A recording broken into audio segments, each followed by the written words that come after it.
Aujourd'hui, nous avons procédé à des enregistrements en plein air dans la cour du presbytère et faisons des prises de vue avec caméra et appareil photo de 16h à 18h30.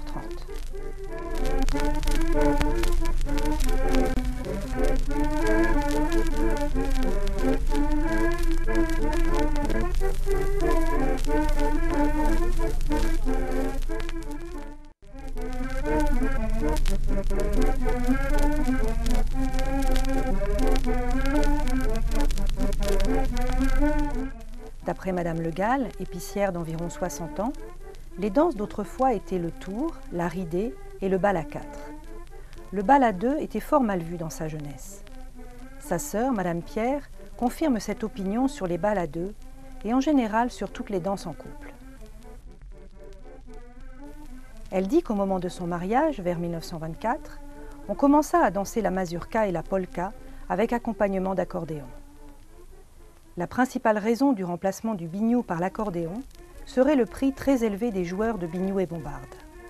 Au moment du mariage de Madame Pierre, la journée pour un couple de biniou et bombarde était de 100 francs, alors que l'accordéon ne coûtait environ que 50 francs.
Le lendemain de la prise de vue, Jeannine Auboyer notera dans le journal de route: Mademoiselle Le Gallic avait dansé le 16 au presbytère. Elle fait remarquer que ce jour-là, on n'a pas dansé une danse qu'on dansait autrefois aux noces. On faisait d'abord une ronde, puis on se met par couple, et les cavaliers échangent leurs cavalières en se tapant dans le dos pour se prévenir. Brusquement, la musique s'arrête et on est obligé de rester avec son cavalier. Souvent, les musiciens connaissaient les préférences de chacun et se faisaient un malin plaisir d'arrêter leur jeu quand ils voyaient un couple mal assorti.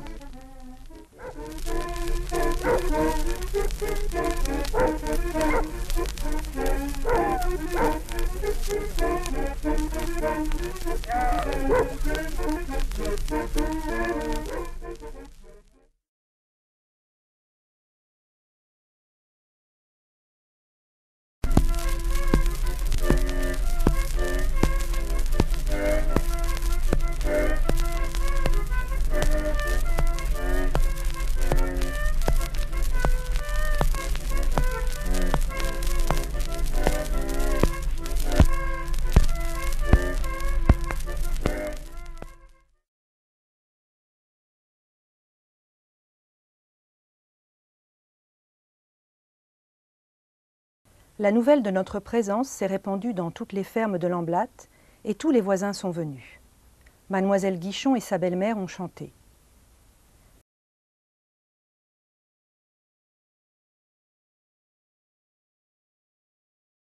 Mademoiselle Guichon habite tout près, elle est fileuse. Elle s'est complaisamment prêtée à ce qu'on la filme en train de filer et de dévider ses écheveaux.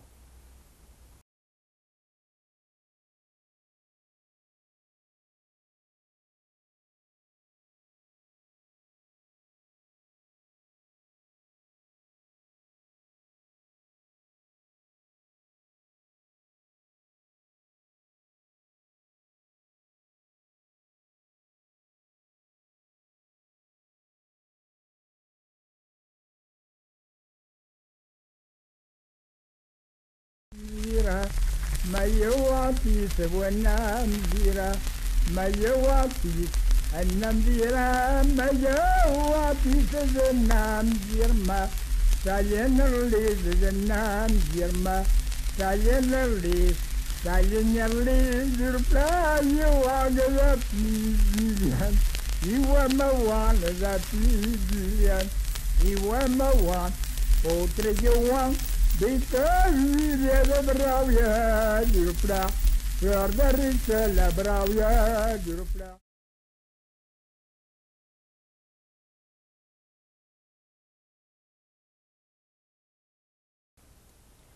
demain la noce de la nièce de Madame Le Gall. Le matin, vers 10 heures, les hommes ont commencé à apporter dans le pré où doit avoir lieu le repas les tréteaux et les planches pour servir de table. On a aussi commencé à disposer la vaisselle et les marmites. C'est François Le Gall, charretier de son métier, qui les a apportés. La vaisselle est louée chez Madame Le Gall, qui loue pour les repas de noces et de funérailles les couverts et les récipients.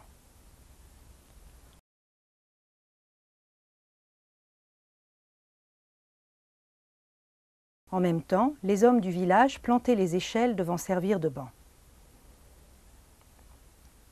On pose l'échelle sur un de ces montants et on la fixe au sol en l'attachant à des piquets solidement enfoncés dans le sol à coups de maillet.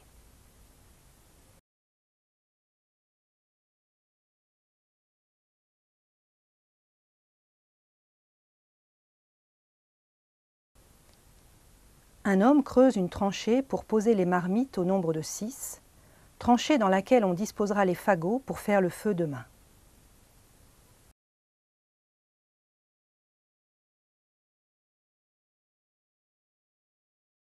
Vers 14 heures, la vaisselle est entassée, les tables et les bancs sont prêts et la cuisine prête à fonctionner.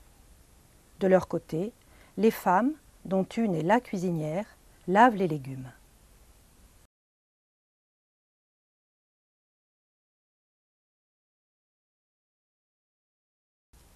Nous avions appris que l'année dernière, pour la Saint-Jean, on avait fait sonner le chaudron avec les joncs. Les hommes présents aujourd'hui savaient le faire. L'un d'eux a bien voulu aller chercher des joncs secs chez lui. On a emprunté une bassine de cuivre à Madame Gégaud. On a posé la bassine par terre, en la soulevant par un trépied. On a mis un peu d'eau au fond, et le père de Thérèse Gégaud y a jeté un chapelet. Un autre y a mis une pièce de 2 sous. Le frère de François Lebrun a pris un faisceau de joncs, les a noués solidement à une extrémité, les a mouillés, s'est mouillé les mains en touchant le chapelet, et il a commencé à faire vibrer les joncs en les tirant comme il l'eût fait sur l'épi d'une vache.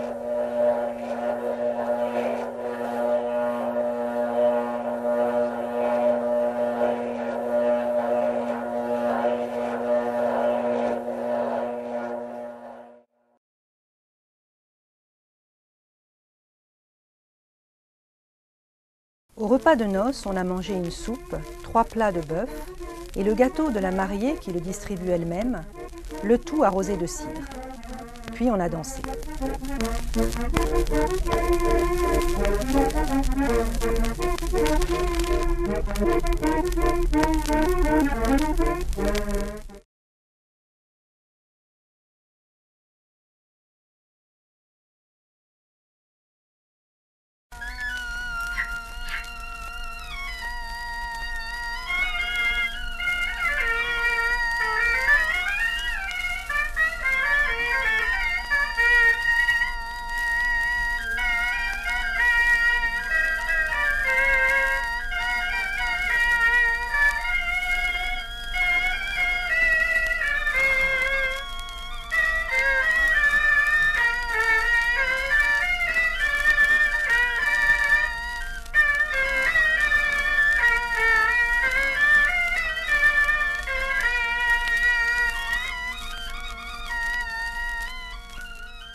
Le comte de Goulaine, maire de Branderion, a consenti à titre tout à fait exceptionnel à ce qu'un feu soit exécuté ce dimanche, jour de la fête locale, dans le pré habituel.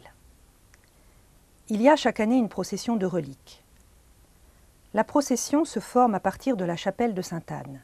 Elle va dans le pré et fait le cercle autour du bûcher.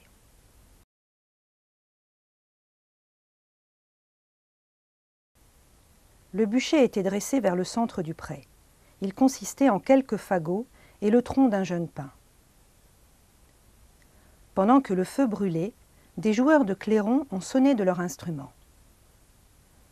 Comme Joachim d'Anvic et Noël Le Mouillour étaient présents, ils ont joué également.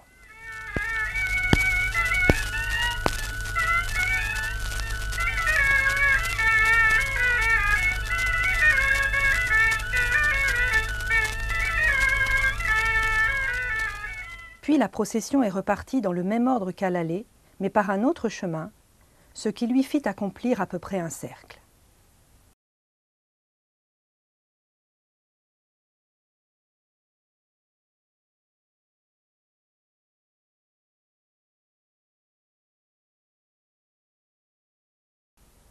En même temps que le pardon, la fête communale commencée dès le matin se poursuivait.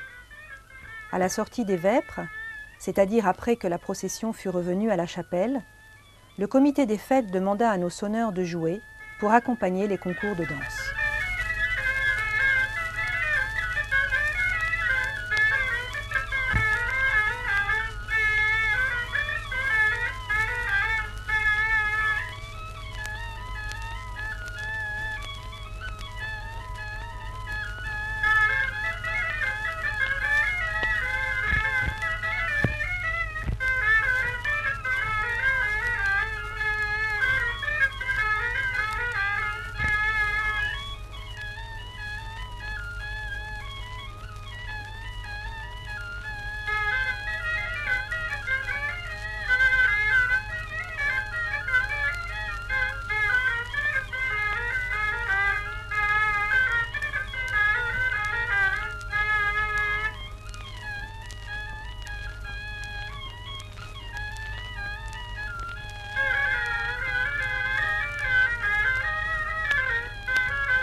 Pendant ce temps, sur la place se tenaient les concours de chant. Vers 19 h, nous avons pu enregistrer les 3e et 4e prix de ce concours, les frères Congratel.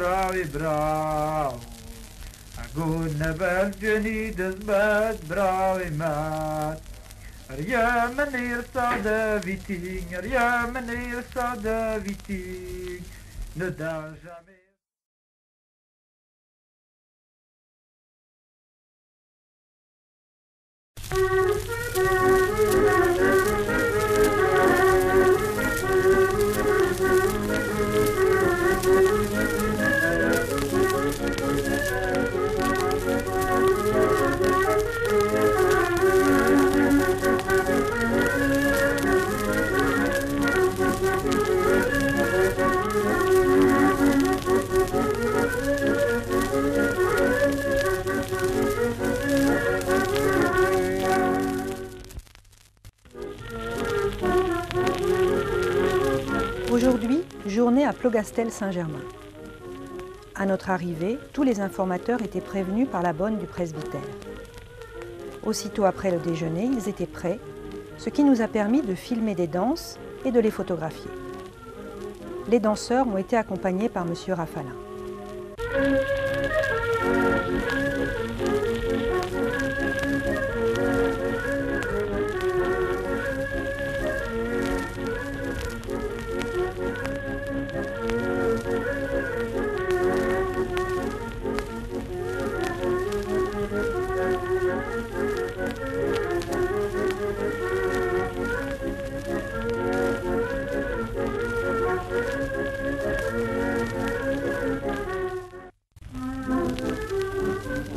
On danse principalement la gavotte et aussi les rondes.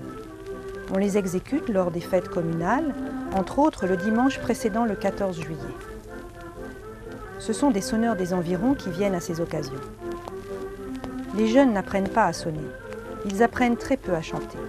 Par contre, ils apprennent les danses traditionnelles, mais ont tendance à les transformer.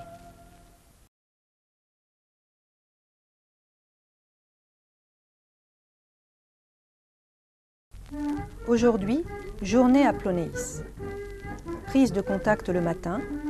Après le déjeuner, les danseurs se sont habillés et se sont spontanément offerts pour une prise de vue.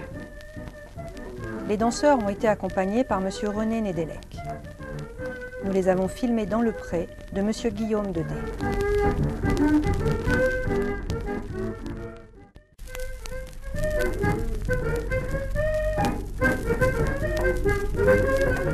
Après les danses, Madame Dedé, mère, est venue avec un panier vendre des bonbons aux danseurs, comme aux noces d'autrefois.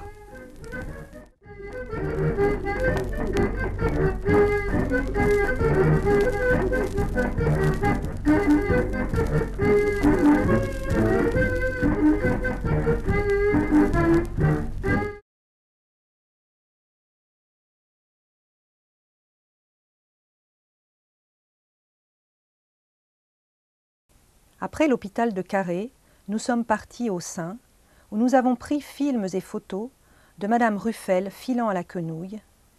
Malheureusement, il était déjà très tard et les conditions de prise de vue nettement défavorables.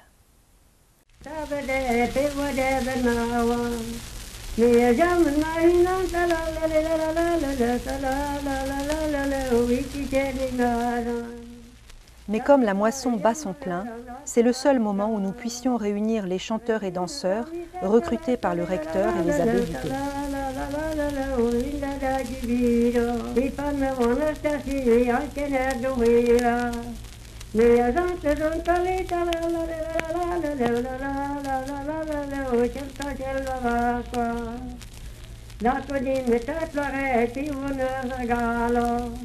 Allah si wasam la la la la la la la mushkilo Omasiya zayne di dimiyat meitwa Merayo diti jadi talatali la la.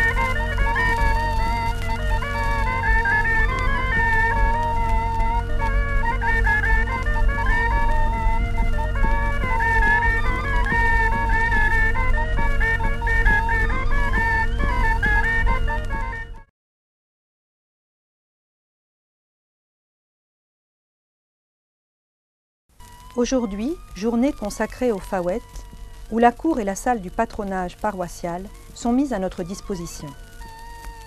Après le déjeuner, prise de vue et photos de danse, entre autres Mademoiselle Jandé dansant le gymnasca, et étant obligée de le danser seule, faute de partenaire encore vivant le sachant.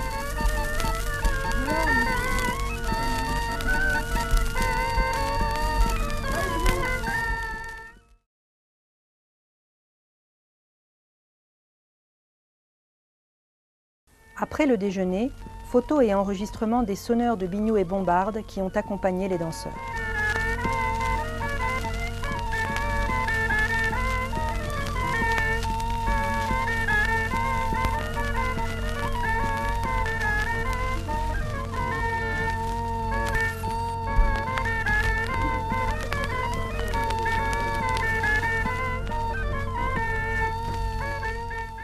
Le sonneur de bombarde est aveugle. Il l'est depuis l'âge de 16 mois.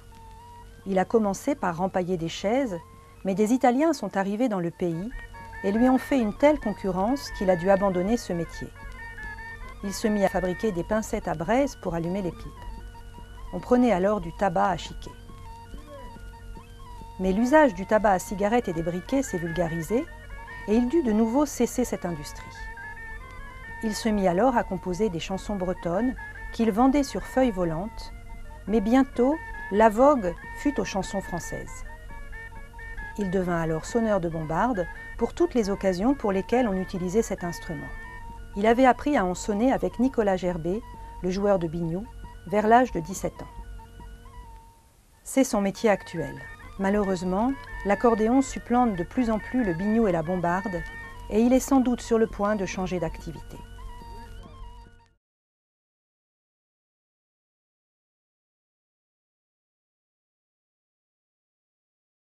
Nous avons décidé d'aller au pardon de Notre-Dame du Kelvin. Nous nous sommes postés sur un mur d'où l'on voyait parfaitement le câble sur lequel devait descendre l'ange. La foule grossissait. On vit apparaître dans le lointain la procession qui était sortie de l'église. Parmi les statues de la procession, il y avait un bateau votif d'assez grande taille. Alors, du sommet de la tour, on vit descendre, équilibrée par un contrepoids, une statue de bois pouvant avoir environ 70 cm de haut, représentant un ange blond vêtu d'une robe. La descente s'effectua rapidement. Lorsque l'ange fut arrivé au poteau, on mit le feu au bûcher qui commença à crépiter.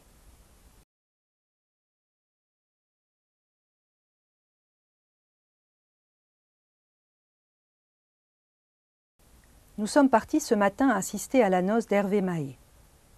Les bagpipes étaient particulièrement beaux, tout enrubannés. Ceux-ci jouèrent devant le porche avant la sortie. À la sortie, le marié et la mariée jetèrent des pièces de monnaie à la foule et les enfants se battaient pour les attraper. Nous avons entendu 2 habitantes dire que c'étaient des Parisiens, que les 2 mariés ne savaient pas les usages bretons, mais elles parurent apprécier la présence des sonneurs, car depuis 12 ans, il n'y avait pas eu de biniou à une noce à Plomodierne. Puis on se rendit sur la place de l'église, une immense ridée se forma aussitôt. Le fait de voir ces hommes, pour la plupart en veston ou en smoking, et les femmes en robes longues, danser les danses traditionnelles, prouve que nous avons là l'articulation de la perte des pratiques d'autrefois et du renouveau introduit depuis quelques années dans la reprise des traditions. Ce fut là le seul intérêt de cette noce.